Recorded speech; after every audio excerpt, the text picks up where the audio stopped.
Ես ողջունում եմ գործարար ալիքին միացած մեր բոլոր լսողներին եւ դիտողներին, ուզում եմ ձեզ հիշեցնել, որ մեզ միացել եք 106 եւ 5 հաճախականությամբ, թվային հարթակներում եւս կարող եք դիտել մեր բոլոր հաղորդումները։ Այս պահին թարմուղեղով զրույցն ենք սկսում, իսկ մեր տաղավարում է Հասմիկ Բարսեղյանը, Արցախից հայոց լեզվի ուսուցչուհի։ Հասմիկ ջան, բարև ձեզ։ Բարև ձեզ։ Շնորհակալ եմ, որ դուք այսօր մեր տաղավարում եք։ Առիթը Արցախն է, առիթը այն ամենն է, ինչ մնացել է Արցախում, չնայած որ ամեն բան փորձում ենք անել, որպեսզի շարունակությունը չկտրվի, այդ թելը չկտրվի, եւ պատահական չէր, որ ես հատուկ ներկայացրեցի ձեզ որպես Արցախից ուսուցչուհի։ Ինչքան ժամանակ եք որպես ուսուցիչ աշխատել այնտեղ, երևի այդտեղից սկսենք ու արդեն հասնենք 20 թվական, 23, տեսնենք ինչ էր տեղի ունենում այս օրերին։ Շատ լավ, ձեզ եմ շնորհակալ հյուրընկալելու համար եւ այս թեման նորից բարձրացնելու համար, քանի որ այն կարեւոր է։ Արցախում աշխատում էի որպես ուսուցչուհի Դահրավ գյուղում, հիմնական դպրոցում։ Այդ հենց պատերազմի ժամանակ 23 թվականի ֆիզարձակրթում էի գտնվում, բայց 6 տարի աշխատել եմ։ Ինչքան որ կարողացել եմ, իմ ներդրումն եմ ունեցել կրթության մեջ երեխաների։ Առհասարակ Արցախում ոնց կգնահատեք կրթական մակարդակն, ինչպես էր իրականացվում, արդյոք ամեն ինչ կարգին էր այդ մասով, թե խնդիրներ կային։ Ինձ թվում է շատ ավելի լավ էր, նույնիսկ այնքան լավ էր, ինչքան մենք չէինք պատկերացնում, քանի որ այնտեղ մենք մտածում էինք, որ մեր կրթական համակարգը շատ ավելի այդքան էլ հաջողված չի, այդքան լավ չի իրականացվում, կարծում ենք, թե ուրիշ այլ տեղերում շատ ավելի լավ են անում ամեն ինչ։ Երբ որ համեմատություն եք անցկացնում այսօր, տարբերությունը մեծ է։ Իհարկե։ Ճիշտ է, հնարավոր է մեզ մոտ ոչ այնքան շատ զարգացած նորարարական մտքեր կային, իհարկե կային, բայց ոչ այնքան շատ, մանավանդ գյուղերում, բայց համենայն դեպս, երբ որ համեմատում ենք, կրթությունը ավելի կայուն էր։ Միշտ այդպես թեժ իրավիճակներում պատերազմական դրությունների ժամանակ ուսուցիչների դերը էլ ավելի է կարևորվում, որովհետև նրանց պատասխանատվության տակ են իրենց աշակերտները, ինչպես ավելի ոգևորել, ոգեշնչել, ինչպես բացատրել տեղի ունեցողը, այդ ոգի տալ ասվածը։ Դուք այդ մասով, երբ 20 թվականը արդեն տեղի ունեցավ ամսի 27-ին սկսվեց պատերազմը, ինչ հոգեվիճակում եք դուք ու այդ ժամանակ ինչ փորձեր եք արել որպես ուսուցիչ, արդյոք հեշտ է եղել, դժվար է եղել այդ դերը վերցնել։ Նախ նշեմ, որ ցանկացած դաս, երբ որ ես մտնում էի դասարան, այն եզրափակվում էր հայրենասիրական որևէ մի միտումով, ցանկացած լինի լեզու, լինի գրականություն, թեմայի հետ կապ ունենա, թե չունենա, դասը ավարտվում էր հայրենասիրական մոտիվներով։ Սա իմ ձևն էր, որով ես ուզում էի, որ մեր երեխաները չմոռանան, նույնիսկ ամենամանրուկ ինչ-որ բաներում հայրենասիրական ոգին միշտ լինի։ Նաև նշեմ, որ ասմունքել էի երկար տարիներ եւ իմ աշակերտներին էլ միշտ հայրենասիրական բանաստեղծություններ էի տալիս ասմունքելու համար։ Ում գործերն էիք հաճախ հիշում։ Ավելի շատ Շիրազ, Ղարաբաղի ողբը իմ որ ասում ամենան է։ Եվ հիմնականում նպատակս այն էր, որպեսզի մանավանդ տղաները այդ ոգին ունենան իրենց մեջ, որովհետև գիտեի, որ միշտ իրենց սպասվում է պատերազմ, որտեղ ցանկացած սերունդ անցնում է դրա միջով, այս սերունդը պիտի այսպես պատրաստվի, ես իմ ներդրումն այդպես եմ ունեցել դրա մեջ։ Իսկ ինչպես էին տրամադրված աշակերտները եւ որքան էլ դուք ամեն դեպքում փորձ էիք անում ոգևորել, կար հիմքում այդ տրամադրվածություն, չնայած որ մարդիկ իրենց տներում միշտ դա տեսել են, չէ՞, այդ ժառանգական էլ է փոխանցում հավանաբար։ Իհարկե, չհաշված նրանից, որ մենք էինք փորձում դա անել, դա նստած էր երեխաների մեջ ու նույնիսկ չկար ինչ որ կասկածելու մի բան,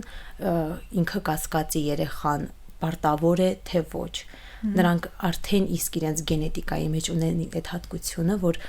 պիտի կռվեն, պիտի մաքարեն, սա եղել է մեր գենետիկայի մեջ, սա փոխանցվում է արդեն եւ արմատացած է։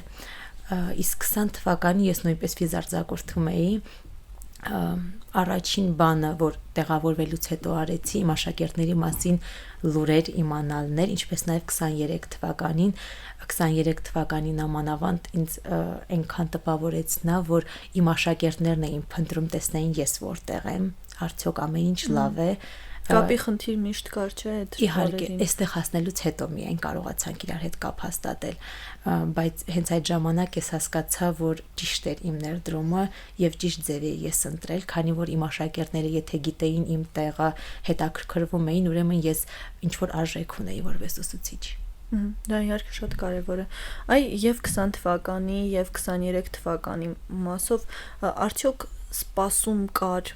Արցախում, որ դա տեղի է ունենալու վերջի վերջո, թե ամեն դեպքում այսպես պատահական էր եւ անակնկալ էր բոլորի համար։ Իհարկե դրա մասին շատ է խոսվել, բայց կուզեմ, որ յուրաքանչյուրը իր տեսանկյունից նաեւ այդ հարցին անդրադառնա։ Շատ լավ։ 20 թվականին լրիվ անսպասելի էր պատերազմը, ոչ ոք չէր սպասում, չգիտեմ զինվորականները գուցե իմանային ինչ որ բան, ամենայն դեպս սովորական ժողովուրդը չէր սպասում դրան։ Շատ անսպասելի էր եւ հենց դրանից է խոճապը սկսվեց։ Ահա որ խոճապերն ամանավանդ այն դեպքում, որ հիմնականում գյուղերում չկային ապաստարաններ եւ չգիտեինք ինչ պետք է անել։ Թեկուզ անցել էինք ինչ պետք է անել օդային տագնապի ժամանակ, բայց այդ պարագայում արդեն մոռանում ես ամեն ինչ։ Որովհետև փորձը չի եղել։ Իհարկե, եւ մենք անտառներ վազեցինք ուղակի ապաստարան փնտրելու փոխարեն։ Ես հիշում եմ, երբ երեխային գիրկս վազում էի դեպի անտառ ու առաջին բանը, որ ես ասեցի, սրան պետք է ժամանակին վերջ տալ։ Այսինքն, ինչքան էլ մենք չէինք սպասում այդ պահին, սա մեկը պիտի լիներ եւ մենք պիտի պատրաստ լինեինք դրան։ Եվ հիշում եմ, երբ 16 թվականին այն ժամանակ իմ նշանածը եւ հայրս պատերազմում էին, ես ասում էի, ինչ կլինի վերջ դնեք ես պատերազմի մի ձև, որովհետեւ հաջորդ անգամ կամ իմ որդին է լինելու կամ եղբայրս։ Մեկը լինելու է ինչ որ մեկը ինձնից, որ պիտի գնա այդ պատերազմին։ Եվ այնպես ստացվեց, որ իմ երեխան տեսավ այդ պատերազմը։ Քանի տարեկան էր։ 1 տարեկան էր, բայց իզարմանս ինձ ամեն ինչ հասկանում էր եւ հետագայում էլ ինքը մինչեւ հիմա խոսում է դրա մասին, գիտակցաբար է խոսում, ոչ թե ուղակի հուշերով։ Այ կհիշեք այդ օրը ամսի 27-ի գիշերը, 26-27։ Հա։ Սովորական գիշեր էր, սովորական, չէ, մենք չէինք հասցրել արթնանալ։ Մենք կրակոցների, պայթյունների ձայներից արթնացանք եւ չէինք կարողանում հասկանալ ինչ է կատարվում, ուղղակի պայթյուններ են, փորձում էինք մենք մեզ հանգստացնել, բայց երբ որ արդեն ապաստարան սկսեցինք փնտրել, անտառը գնացինք վազելու, ես հասկացա, որ եկել է պահը, որ պիտի վճիռ կայացվի։ Այս կողմ, այն կողմ չգիտեմ, բայց ինչ որ բան պիտի կայացվի եւ ինչ որտեղ հասել ենք այն կետին, որից պիտի եզրահանգման գանք ինչ որ։ Եվ հենց առաջինը դե հայրս, հորեղբայրս, բոլորը զինվորականներ էին, արդեն թոշակում, նրանք առաջինը գնացին, իսկ ամուսինս կամավորագրվեց։ Հենց ուղղակի մեզ թողեց անտառում, ինքը գնաց միանգամից։ Միայնակ էիք անտառում։ Ես կեսուրս երեխաս։ Այլ գյուղացիներ չկան։ Գյուղացիները հետո բոլորը անտառներում էին։ Հա։ Մի փոքր մասը, ովքեր որ ապաստարաններ ունեին, մտան, բայց դա մի քանի տուներ, որ ապաստարան ուներ։ 20 թվականից հետո արդեն ապաստարանների հոգս արվեց քիչ թե շատ։ Երբ որ ամուսինս արդեն գնաց, ես չէի պատկերացնում անտառում 1 տարեկան երեխայի հետ ես ինչ պիտի անեմ։ Սպասում էինք ինչ որ լուրի, ռադիո էինք լսում, փորձում էինք հասկանալ ինչ է կատարվում, եւ երբ որ ամուսինս եկավ ու ասաց ես մեկնում եմ ռազմաճակատ, դու գնում ես Երևան։ Առանց իմ կարծիքը հարցնելու, ես միանգամից հակադարձեցի, ասում եմ չէ, եթե դուք այստեղ եք, ես էլ։ Բայց երբ որ նայում էի երեխայիս աչքերին, հասկանում էի, որ անիմաստ է այս հակադրությունը։ Եվ ինձ ասաց, ամուսինս ասաց, դու պիտի գնաս, որ ես այստեղ հանգիստ կռվեմ, ես քո մասին չմտածեմ։ Այդ դեպքում արդեն ես երեխայի հետ մեկնեցի, եկա Երևան, նրանք մնացին այնտեղ։ Այդ պահը, որ այստեղից էիք հետևում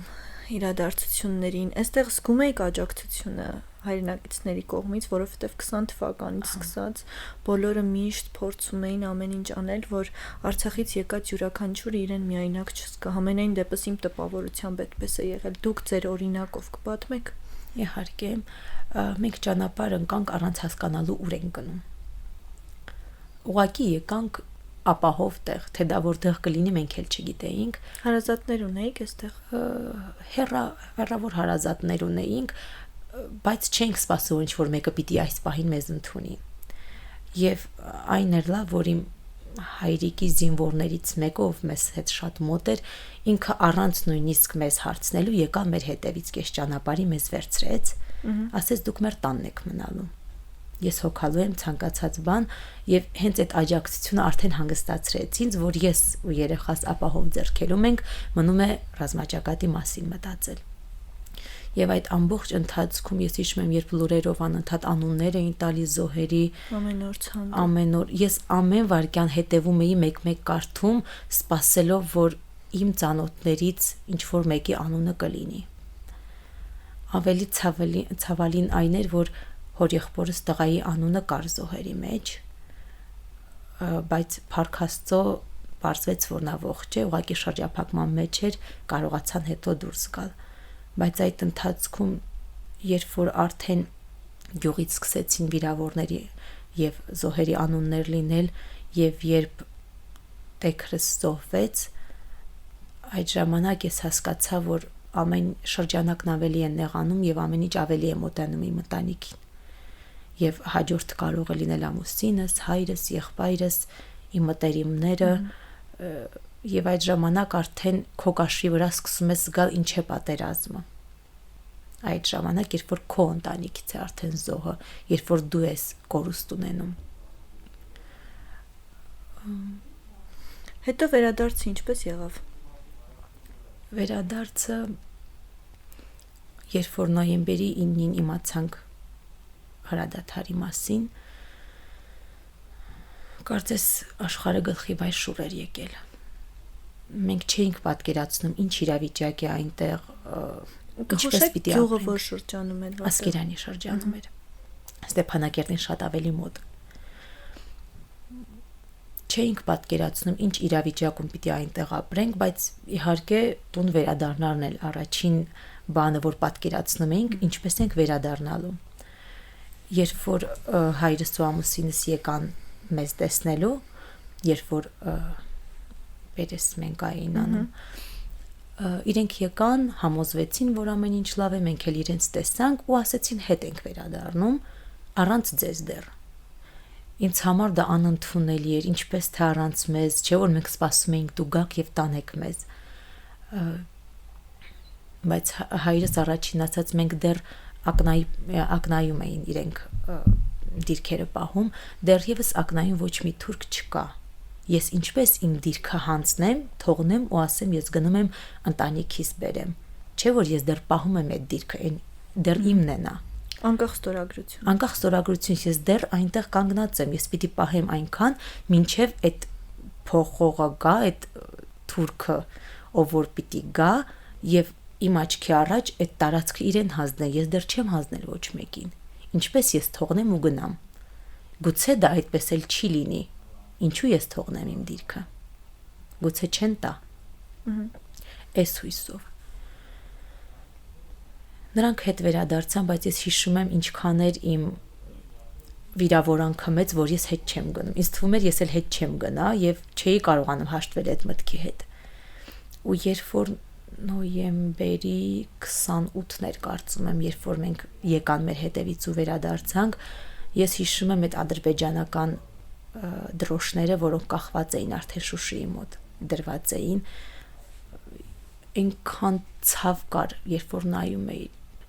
ուղղակի հոգի տակն ու վրա էր լինում, որ Շուշիում կարող էր Ադրբեջանի դրոշը լինել, սա աներևակայելի ինչ-որ մի բան էր։ Ես միշտ պատկերացնում էի, որ ինչ էլ գրավեն, հո Շուշին չեն գրավի։ Ինչ եք ասում։ Երբ որ ասում էի իսկ Շուշին, ասում էի եթե Շուշին գրավել է այդքան հեշտ լիներ, մենք Հարսանիք լեռներում այդքան բարձր չէինք ասի, Հարսանիք լեռներում էինք արել, որովհետև դա համարյա թե չկարելի ինչ-որ բան է, բայց պարզվեց, որ ոչ միայն գրավում են Շուշին, այլև ուղղակի վերցնում են նվեր որպես։ Վերադարձից հետո մինչև 23 թվական ինչ մթնոլորտ էր առհասարակ մարդկանց տրամադրությունները, չգիտեմ, ապահովության զգացումը, անվտանգությունը, այդ զգացումներից կպատմեք։ Հետո բլոկադան։ Երբ որ վերադարձանք արդեն գյուղ, դեռևս բոլոր կոմունիկացիաները չկային, չկար ջուր, չկար գազ, տան պատուհանները հիշում եմ ջարդել էին կիսով չափ, վերականգնել էինք, դեռևս առաստաղները կիսակախված վիճակում էին, բայց այնքան ջերմությամբ ես եկա տուն, ինչքան էլ ջարդած լինի, ինչքան էլ ամեն ինչ իր տեղում չլինի, վատ լինի, բայց դա իմ անկյունն էր, որը ես ամեն կերպ ուզում եմ այդտեղ լինել։ Ճիշտ է, այդ կորստի ցավից հետո ավելի դժվար էր ամեն ինչ, եւ մանավանդ որ ես փոքր երեխայի հետ էի, շատ դժվար էր, բայց այն որ հայրենիքում ես տանն ես, արդեն ամեն ինչ էր։ Կամաց սկսեցինք հույս առնել, որ եթե ռուսական խաղաղապահ զորքերն այստեղ են, ուրեմն դեռևս մի քանի տարի խաղաղություն կլինի, փորձենք ապրել, փորձենք շարունակել կյանքը, եւ նույնիսկ արդեն 21 թվականի 22-ին արդեն մենք ապագայի պլաններ էինք գծում, այն կարգի, որ մենք տուն վերանորոգեցինք, առանձնացանք ծնողներից, ամեն կերպ փորձում էինք մեր տեղը գտնել, կարծես թե ամեն ինչ լավ է, բայց իհարկե վտանգը կար միշտ, քանի որ անընդհատ այդ 20 թվականից մինչև 23-ը անընդհատ դեպքեր էին տեղի ունենում, Փառուխի դեպքերը գիտեք, որ շատ հայտնի են, եւ անընդհատ նույնիսկ դպրոցում աշխատելիս գնալ գալը շատ ավելի դժվարանում էր, մանավանդ որ ձմռանը լինում էր գազ չէր լինում, լույսն էին անջատում, այդ ցրտին, բայց ամեն կերպ մենք փորձում էինք ամեն ինչ տեղին անել, չտրվելով իրենց սադրանքներին։ Բլոկադայի ժամանակ ուսուցչության այդ կարևոր գործը ոնց կարողացաք առաջ տանել։ Այդ ժամանակ ես տանն էի ֆիզարձակորդում, բայց իմ գործընկերները, քույրս էր աշխատում դպրոցում, շատ դժվար էր, քանի որ մենք ոչ միայն մեր գյուղում էինք աշխատում, մենք երկու գյուղ այն կողմ էինք գնում, մեզ տրանսպորտ էր պետք դրա համար։ Իսկ արդեն վառելիք չկար, մարդիկ ոտքով էին գնում, ձիով կար։ Հա, լինում էր on-line էր լինում դասերը, բայց քանի որ լույսերը անջատում էին, սա էր անհնարին դառնում, շատ դժվար էր այդ ընթացքում, բայց տարին վերջացրեցին մի կերպ, ինչքան որ ստացվում էր։ Եվ սեպտեմբերին արդեն չէինք հասկանում ինչպես պիտի գնանք, ինչպես պիտի դասերն ընթանան, եթե արդեն հասել էր ծայրահեղ վիճակի բլոկադան։ Երբ որ սկսվել է բլոկադան, մենք մտածում էինք… Ես ուզում եմ պատմեք բլոկադայի ընթացքում ծնունդի հայթայթման դժվարությունների մասին, շատ միֆեր են պտտվում։ Դուք մեզ կրկին ձեր օրինակով ինչ էր տեղի ունենում եւ ռուս խաղապահների հետ, զորքի հետ շփումը, այդ վաճառք իրականացնելը, այդ ամենից մեզ մի փոքր կտեղեկացնեք։ Սկզբի շրջանում մեզ թվում էր ծայրահեղ վիճակ է, բայց մենք չէինք պատկերացնում, որ դրանից ծայրահեղ վիճակ է լինում։ Ուղղակի սովորական միտք բանջարեղեն ձմռանը չլինելը համարում էինք ինչ վատ է, բայց հետո հասկացանք, որ դա լինում է նաև սեզոնին, որ չի լինում այդ միրգն ու բանջարեղենը։ Սկզբում ինչ որ կերպ հայթայթվում էր սնունդը, փորձում էինք պահեստավորել նույնիսկ մի քիչ հետագայի համար։ Դեռևս խաղաղապահները բերում էին իրենց հետ, ճիշտ է, բազմակի թանկ վաճառում էին մեզ, բայց համենայն դեպս ինչ արժեքներով էին վաճառում։ վերջի շրջանում արդեն կասեի տասնապատիկ էլ թանկ, բայց միևնույնն է վերցնում էինք, որովհետև հնարավոր է դա էլ չլինի, այլ ընտրակ չկար, այո, բայց արդեն վերջին շրջանում ամռան ամիսներին արդեն իրոք ծայրահեղ վիճակ էր, այն կարգի, որ շաբաթներով հաց չէր լինում տանը, շաբաթներով մենք ուտում էինք ուղղակի մեր բանջարանոցից ինչ որ կար, լոբի օրինակ, վարունգը փոքր, այսպիսի մի երկու բան, որ սա կար, մեռներ, դրա համար կարողանում ենք հայթայթել։ Այդ իրավիճակներում հատկապես երեխաների հետ է, չէ, շատ դժվար, որովհետև չես կարող բացատրել, լավ ինչի համար է սա տեղի ունենում, ինչ էիք անում դուք։ Մի դեպք ասեմ, որ իմ փոքր երեխան, որ բլոկադան սկսելիս 6 ամսեկան էր, իր հավելյալի շրջաններ արդեն, սկզբից մի քանի բան հայթայթեցինք, վերջում արդեն այդ վիճակում չգիտեի ես ինչ տալ երեխային։ Լավ է այդ բանջարանոցը կար, այնտեղից ինչ որ բան էինք տալիս, բայց ինքը օրինակ բրինձը, հնդկաձավարը միայն մածունով էր ուտում, առանց մածուն ոչինչ։ Բայց գյուղում նույնիսկ ձու եւ մածուն գտնելը շատ դժվար էր։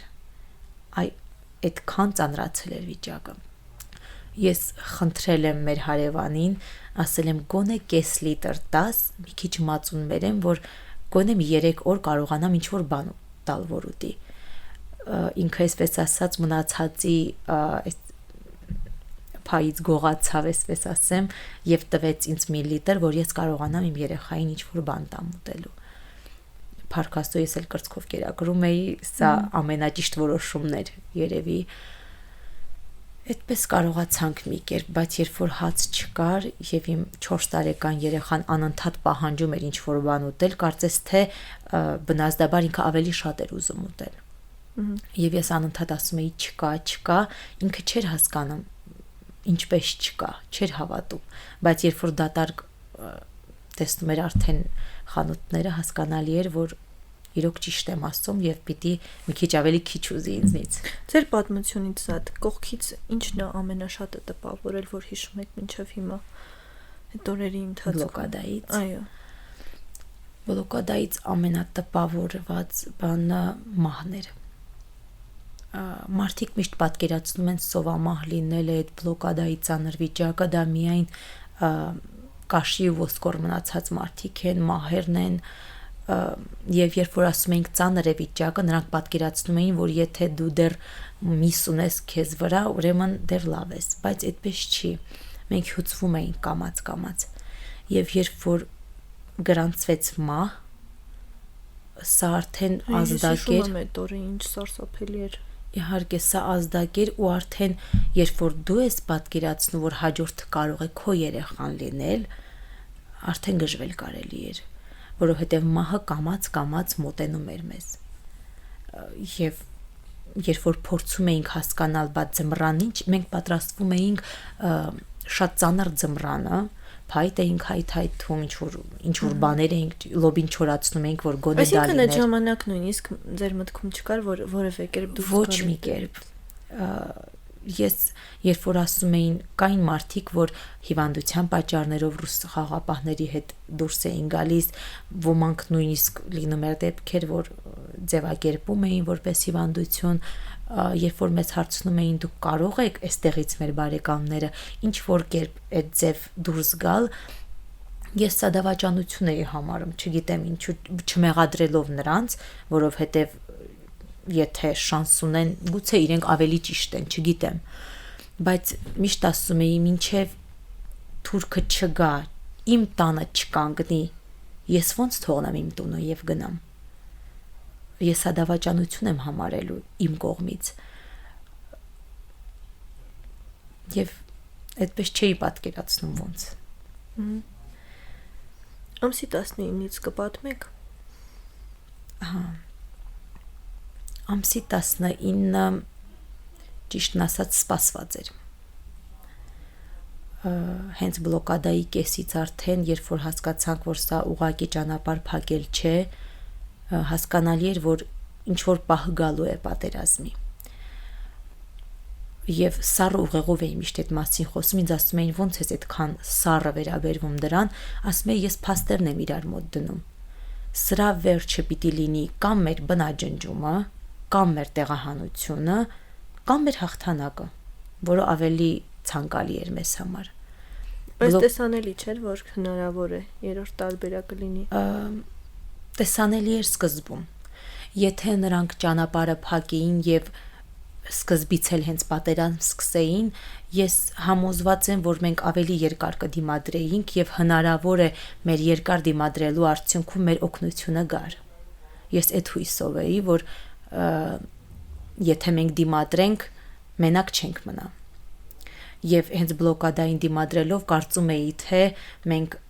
մեր միսիան անում ենք եւ հաղթանակ ենք տանում, բայց միայն սովամահ չլինելը, մի ձև ապրելը դա ելք չէր։ Այսինքն պատերազմը սպասում էինք, բայց ավելի շուտ էինք սպասում, որ ավելի շատ դիմադրենք, բայց երբ որ արդեն ծանր շրջանում եկավ պատերազմը, սա արդեն հասկանալի էր, որ դիմադրությունը անկարելի էր արդեն։ Իրոք անկարելի էր, մարդիկ չեն պատկերացնում ինչու, որովհետև միայն մնացել էր միս ու ալկոհոլ, էդ էր ուղղակի գոյություն ուներ խանութներում, միսն էլ առնում էինք, ուղարկում էինք դիրքեր ինչ-որ մեկի միջոցով, որ զինվորը կարողանա սնվել, եղած իր պաշարների հետ, որտեղ պաշարները շատ քիչ էին։ Ու երբ որ պատերազմը սկսվեց, հասկանալի էր, որ երկար ձգել չի լինի, բայց մենք պատկերացնում էինք, որ մեր օգնությունը կգա, եթե ոչ պետական մակարդակով, գոնե կամավորների տեսքով, չէինք սպասում, որ չի լինի։ Բայց այն, որ ասում են մեկ օր դիմացակ ընդամենը չկարողացակ կռվել, սա ուղղակի միֆեր են, որովհետև կողքից խոսելն ավելի հեշտ է, երբ որ դու ներսում չես, չգիտես ինչ է կատարվում, եւ նույնիսկ նկուղում մենք, նույնիսկ ես ասում եի շուտ ավարտվի, մի ձև ավարտվի, արդեն դու այդպես ես մտածում, որովհետև արդեն ֆիզիկական բնաջնջումն է հաջորդ քայլը, այլ ելք չկա։ Այդ պահը, երբ արդեն այ պայթյունից կուզեմ խոսենք մի փոքր, երբ տեղի ունեցավ, դա տեղահանումից առաջ ամենաայսպես ազդեցիկն էր, որ կարծում եմ երբեք մոռանալ չի լինի, ինչպես է դա տեղի ունեցել, ձեզ ինչ տեղեկություններ են հասել եւ արդյոք տեսել եք կողքից կամ մոտ մարդկանցից պատմություններ լսել եք, ովքեր հենց այդ պահին այդտեղ են եղել։ Նշեմ, որ մենք բենզին ընդհանրապես չունեինք, որովհետև բլոկադայի ժամանակ 2 անգամ պետք էր երեխային բժշկի տանել, անալիզները լավ չէին եկել եւ մենք վերջին այդ պահած նեղորվա համար այդ բենզինը դրան ենք օգտագործել, նույնիսկ մի անգամ շատ թանկ գնել էինք, որ գոնե երեխային հասցնենք, ես նույնիսկ ոտքով էի տարել երեխային մի անգամ հիվանդանոց գյուղից մինչև Ստեփանակերտ հիվանդանոց։ Ինչքան է տևել տևողությունը։ Գնալը, ու չգիտեմ, ծանոթի միջոցով կես ճանապարհը մեքենայով գնացել եմ, այնտեղից երևի մի 4 կիլոմետր կարգի ոտքով եմ գնացել երեխան գիրկս։ Այդ ժամանակ էլ ինքը ծանր երեխա էր, շատ դժվար էր, բայց կարևորը երեխայի առողջությունն էր եւ պահած բենզին չունեինք ընդհանրապես։ Եվ սպասում էինք մինչև ամուսինս գար դիրքերից, որովհետև ինքը շրջափակման մեջ էր մնացել, եւ երբ որ եկավ, մենք չէինք պատկերացնում, որ պիտի դուրս գանք, որ մի հատ էլ սկսեինք բենզին հայթայթել։ Մենք ուղղակի սկսել էինք մեր առօրյայով զբաղվել, հասկանանք ինչ ենք անելու հետո։ Եվ երբ որ արդեն հասկանալի էր դառնում, որ ինչ որ բան պետք է աներ, ամուսինս գնաց բենզին վերցնելու, իրեն ուղղորդեցին Հայկազովի այդ տեղը, որտեղ պիտի բենզին վերցնեն։ Մեր բախտը բերել է նրանում, որ հայրս ինչ որ տեղից բենզին է վերցրել ծանոթի միջոցով, ով որ այնտեղից բերել էր, առել էր, այսպես ասած, եւ զանգել է ամուսնուս, ասել է, եւ քրոջս ամուսնուն, ասել է ես վերցրել եմ 3-ից կհերիքի, որ հասնենք մինչև Հագարի, եկեք չսպասենք։ Եվ նրանք հետ էին վերադարձել 24-ին իրենք եկել էին եւ 24-ի գիշերը մեզ ասել էին, որ գյուղերը ապահով չի, որովհետեւ անտառներով արդեն իրենք մտել են լրիվությամբ, հնարավոր է գիշերը այդտեղ վտանգավոր լինի մնալը եւ մենք գնացել ենք Ստեփանակերտ։ Ստեփանակերտից 25-ի առավոտն ենք մենք դուրս եկել, Պայթյունին ներկա չէինք, այդ ժամանակ չէր, Պայթյունը երեկոյան ժամերին էր արդեն, բայց ծանոթներ ունեինք շատ այնտեղ։ Ես նույնիսկ գիտեմ մարդ, ով որ ներկա է եղել ու ինքն էր այրվածքներ է ստացել, բայց շատ թեթև, ինքը պատմում էր, որ ոչ մեկ չհասկացավ, թե ինչպես եղավ այդ պայթյունը, ինչից եղավ, որովհետև այնքան մարդ էր հավաքվել իրար գլխի, բոլորը ինչ որ խառը վիճակում էին եւ հասկանալ իհարկե ամեն ինչ կազմակերպված չէր, դրա համար էլ այդպես էր։ Չգիտեմ ինչից էր պայթյունը, բայց չգիտեմ ինչու ինձ թվում էր, որ դա հատուկ արված ինչ որ բան էր։ Սա իմ կարծիքն է։ Երբ արդեն որոշում կայացրեցիք, որ պիտի դուրս գաք Արցախից, այդ որոշումը ոնց եղավ ու հեռանալու ճանապարհը։ Որոշումը երկար չեք մտածել։ Չկայացվեց որոշումը, այսպես ասեմ, որովհետև մենք չորոշեցինք դա։ Արդեն որոշել էին եւ այդ լուրերը այնքան էին տարածվում, ասում էին ընդամենը 3 օր ժամանակ են տալիս, ով հասցնի դուրս կգա, ով չկմնա, կամ ասում էին այսքան 1000 հոգի միայն պիտի դուրս գան, եթե դու դրանց մեջ լինես, դու ես, եթե չէ մնում ես, կամ ասում էին կանայք եւ երեխաները դուրս կգան, տղամարդիկ կմնան, այսպիսի այնքան բաներ էին ասում, որ արդեն դու չէիր էլ մտածում ուրիշ տարբերակի մասին, քեզ մնում էր այդ տարբերակը եւ դու մնում էր մտածել ինչպես պիտի այդ տարբերակը անես դու։ Ես իհարկե նախապատրաստել էի մի որոշակի բան, այսպես ասած կարևոր իրեր, փաստաթղթեր եւ շորեր, այնքան որ դա լինի նկուղում ապրելու այդ շրջանի համար, բայց ոչ տեղահանության։ Եվ երբ որ արդեն այդ վիճակը կար, հիշում եմ զինվորականները այրում էին իրենց բոլոր շորերը, զինվորական պարգևները, հայրս էլ, եղբայրս այրեց ավելի ճիշտ, ինչ որ կար զինվորական, որտեղ ասում էին կարող են մտնեն, այդ զինվորականներին բռնեն, տանեն, այսպիսի բաներ էին ասում։ Ես իմ ամուսնու զինվորական շորերը պահել էի միտեղ, ասում եմ ինքը կգա, կվերադառնա, ինքը կիմանա, կայրի թե կթողնի։ Այնպես էր մնաց մեր տանը։ Եվ երբ որ ասեցին արդեն պիտի դուրս գանք, եթե հասցնենք, ես այսպես ասած հավաքվեցի իբր թե, բայց չգիտեի էլ ինչ վերցնել։ Ինչքան վերցնել, որը վերցնել, որը թողնել։ Եվ երբ որ եկա այստեղ հասկացա, որ ես անիմաստ բաներ եմ բերել ինձ հետ, կարևորը թողնելով։ Կարևորը փաստաթղթերը վերցրել եմ իհարկե, լուսանկարներ, բան, բայց այնքան բան եմ թողել, որ հիմա հասկանում եմ, որ պետք չէր դա թողնել։ Օրինակ, ի՞նչն է առաջինը, այդպես որ կուզեի անպայման բերել։ Կուզեի իմ հայրական տնից շատ բան բերել, որ թողեցի այնտեղ։ Այնտեղ լուսանկարներ կային, թեկուզ մայրս բերել է իհարկե, բայց այնտեղ կային բաներ, որ ես կուզենայի անձամբ վերցնել, ինձ հետ բերել։ Կային նաև մեծ գրադարան ունեինք, այնտեղ գրքեր կար Արցախյան ազատամարտից, շատ կարևոր, որ կուզենայի այդ պատմությունները մնային, բայց չբերեցինք։ Շատ բաներ կան,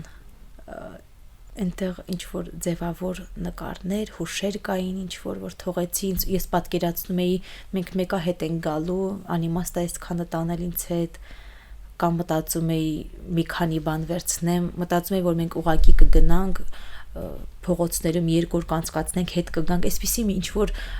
վիճակ էր ինձ մոտ, որ հիմնական մնալու տեղ հո չենք ունենա, այդպես էի մտածում, որտեղ մեր տունը սա է, սրանից բացի ուր պիտի մնանք։ Եվ հույս էինք պահում, որ ձև կլինի վերադարձի, այսպես չեն թողնի ինչ որ մի բան կլինի, մի որոշում կկայացնեն, բայց չեղավ դա։ Ու հիշում եմ, երբ որ հրաժեշտ էինք տալիս, դա շատ ծանր ապրում էր, որովհետև նախ չգիտեինք, որ վերջնական ենք հրաժեշտ տալիս, հույսը կար հետ վերադառնալու, բայց հիշում եմ, որ խնամքով ենք հրաժեշտ տվել, երբ որ մի ջուր էր թափվել գետնին, մայրիկս բերեց սրբեց այդ ջուրը, ասում է կարող է հետ վերադառնանք, հո այս գետինը սենց չի մնա, մենք այդպես էինք մտածում, կողպեցի դուռը ու վերցրեցի բանալիներն ինձ հետ, Մինչև հիմա ձեզ մոտ մինչև հիմա ինձ մոտ են, այո, ճիշտ է, մեր տանը արդեն ապրում են ադրբեջանցիները, բայց այդ բանալիներն այնքան ամուր էի պահում իմ ձեռքում, կարծում էի ոչ մեկ չի մտնի մեր տուն, հիշում եմ, երբ որ հրաժեշտ եմ տվել տանը, չգիտեմ, այդ հրաժեշտ էլ չէր ախր, չգիտեի ինչպես հրաժեշտ տամ, ինչ պիտի անել այդ դեպքում, ես երբեք տնից հեռու չեմ ապրել, չգիտեմ դա ոնց է լինում, տանը հրաժեշտ չի եղել երբեք չի եղել, այո, տեսանյութերով եք տեսել, որ ապրում են ձեր տանը այո, տեսանյութերով եմ տեսել, ամեն ինչ այնտեղ քանդել են, ինչ որ եղել է մերը եւ իրենք, չգիտեմ, իրենց ձևով ինչ որ բաներ են արել, բայց մեկը դա մերն է, ես մոտեցել եմ մի քանի անգամ դռանը, որ հրաժեշտ տամ, համբուրեմ դուռը, բայց չեմ արել, չգիտեմ ինչու, որովհետև մտածում եմ, եթե հրաժեշտ տամ, էլ հետ վերադարձի հույս չեմ ունենա, լավ է չտամ, որ հույսը պահեմ մեջս, ու երբ որ եղբայրական գերեզմանոցն էլ մեր տնից 30 մետր են կողմը, մտածեցի մտնեմ, հրաժեշտ տամ գերեզմաններին, բայց չկարողացա, որովհետև մտնես ու ոնց նայես այդ տղաների աչքերին ու ասես ձեր արյունով պահած հողը լքում եմ ես, այդ ամոթի զգացում, այդ մեղքի զգացումը չթողեց ինձ հրաժեշտ տալ, ճիշտ է շատ եմ ափսոսում, բայց չէի կարող,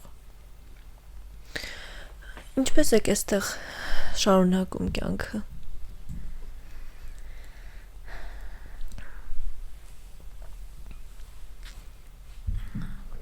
Այն գիտակցումը, որ դուրս են գալիս արդեն Հակարիի մոտ էր, մինչև այդ մենք ուղղակի մտածում էինք ինչպես պիտի հասնենք Հակարի, ինչպես պիտի անցնենք դա, վախն էր, ինչ կլինի մեզ հետ, տղամարդկանց հետ մանավանդ, բայց երբ որ արդեն մոտենում էինք Հակարիին, այնտեղ մի բլրի վրա սենց բարձր տեղ կար, մինչև հետ չէի նայել ոչ մի անգամ, հետ նայեցի, այդ բնությունը տեսա ու ասում եմ, այս գանձը թողնում ենք մենք, ոնց ենք մենք սա անում, ու փորձում էի սենց այդ պատկերը, եմ որ ասում եմ կոպերիս տակ պահել, չմոռանալ, հետաքրքիրն այն է, որ ես ոչ մի բան չեմ լուսանկարել, չեմ վիդեո նկարել, ես դա այն ցավը այնքան մեծ էր, որ ես պատկերացնում էի դա անիմաստ բաներ են, պետք է պահն օգտագործել եւ վայելել։ Եվ այդ ժամանակ ես հասկացա ինչ ենք անում մենք։ Ու երբ որ վերադարձանք, եկանք այստեղ, այդ երևաց, որ մեզ այստեղ սպասում էին։ Բայց չգիտեմ ինչու այսքան ժամանակ որևիցե մեկին ատած չկամ, բայց ատելություն կար իմ մեջ։ Ես նույնիսկ հիշում եմ, երբ ճանապարհին ինչ որ միտեղ կապը բռնեց, որ պիտի հաղորդակցվենք մեր այստեղի ծանոթների հետ, Facebook-ում գրեցի, որ անիծվեն նրանք, ովքեր բերեցին մեզ այսօրվա, ինչ որ այսպիսի բաներ, որովհետև պետք էր թափել իմ մեջից այդ զգացողությունը, որովհետև տանջում էր ինձ։ Բայց երբ որ եկա այդ ջերմ ընդունելությունը զգացի, մի քիչ հանդարտվեցի։ Բայց ամեն օր, երբ որ փորձում էի պարկել, իմ առաջ այդ բնապատկերն էր, մեր տան պատկերն էր, մեր գյուղի, եւ սկսեցի ինքս ինձ մեղադրել, ինչու ես դա արեցի,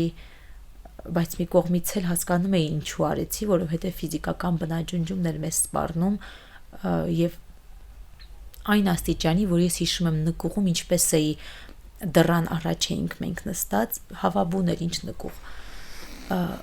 Իմ երկու երեխաներն այսպես պարկեցրել եմ, ես էլ այսպես վահանի նման ուղակի նստել եմ, որովհետև անընդհատ լուրեր էին գալիս, որ Սարուշենն են վերցրել, Սառնախպյուրն են վերցրել, այսպես գյուղերը հերթով վերցնելով գալիս են, ասում էի գիշերը, եթե մեկը հանկարծ մտնի, ինքը միանգամից կկրակի, գոնե ես կլինեմ առաջինը։ Բայց ամեն անգամ էլ մտածում էի, որն է ավելի վատ լինելու, որ իմ երեխաները տեսնեն ինչպես եմ ես սպանվում, թե հակառակը։ Եվ չգիտեի դրանց մեջ որն է ավելի գերակշռողը, որն է ավելի լավը։ Եվ հենց որ հիշում էի այդ պահերը, մտածեցի, որ մեր որոշում գուցե ճիշտ էր։ Այ շատ դժվար հարց կտամ երևի, այսօր շատ է խոսվում այդ խաղաղության դարաշրջանի մասին։ Այդ շրջանակում, եթե որևէ տարբերակ լինի վերադարձի, արդյոք պատրաստ եք գնալ։ Եվ որ տարբերակի դեպքում եք պատրաստ գնալ։ Այսպես ասեմ, եթե պիտի մենք ապրենք Ադրբեջանի կազմում, ես չեմ վերադառնա, որովհետև եթե ես վերադառնալու լինեի այդ պարագայում, ես կմնայի այնտեղ։ Ինչու՞։ Որովհետև թշնամու հետ ապրելը անհնարին է, ինչքան էլ նա քեզ հիմա բարեկամ կոչի, եւ ինչքան էլ դու քեզ համոզես, որ նա կարող է բարեկամ լինել քեզ, չի կոչում։ Հենց այդ է։ Եվ ես չէի, հենց ինչու մենք եկանք, որովհետև եթե մենք մնայինք, հայ լինելու գաղափարը կամաց կանհետանար, իսկ հայ լինելը ինձ համար անձամբ իմ ապրելու իմաստն է։ Ես ապրում եմ որպես հայ, ես այդպես եմ ծնվել եւ այդպես պիտի մահանամ։ Եվ եթե իմ տղան, ես 2 տղա ունեմ, եթե իմ տղան իհարկե ողջ մնալու դեպքում պիտի ծառայի Ադրբեջանի բանակում եւ հնարավոր է նա ինչ որ հայ սպանի, սա կլինի, չգիտեմ, ես չեմ էլ կարողանում պատկերացնել դա ինչպես պիտի լինի։ Ես ոչ թե համարյա թե այդ համոզված եմ, այլ ես 100% համոզված եմ, որ անհնար է խաղաղ ապրել այդ մարդկանց հետ։ Նրանց հետ, եթե մեզ ասում են, ախր դուք սովետի ժամանակ ապրել եք երկու ժողովուրդներդ միասին, դա ուրիշ ժամանակներ էին։ Ես չեմ կարող իմ եղբոր, իմ հարազատի, սպանողի հետ ապրել եւ իրեն բարեկամ կոչել։ Հնարավոր չէ։ Ես շնորհակալ եմ ձեզ զրույցի համար։ Զրույցի ընթացքում մենք խոսեցինք, թե ինչպես եք դուք եկել Երևան, վերադարձել, հետո նորից եկել, եւ ես իհարկե մենք գալու վրա կանգ առանք, բայց ես իսկապես հավատում եմ, որ վերադարձնել է լինելու եւ մեր հաջորդ խոսակցությունը կլինի արդեն վերադարձի մասին։ Ես շատ մեծ հույս ունեմ եւ կլինի հայկական դրոշներով Արցախում։ Տա Աստված, մենք էլ ենք հույսով սպասում ենք այդ օրվան։ Շնորհակալ եմ ձեզ եւս մեկ անգամ, իսկ մեզ լսողներին եւ դիտողներին ուզում եմ հիշեցնել, որ իմ զրուցակիցը Հասմիկ Բարսեղյանն էր, հայ լեզվի ուսուցչուհի, ով Արցախից է։ Կհանդիպենք վաղը, լավ եղեք։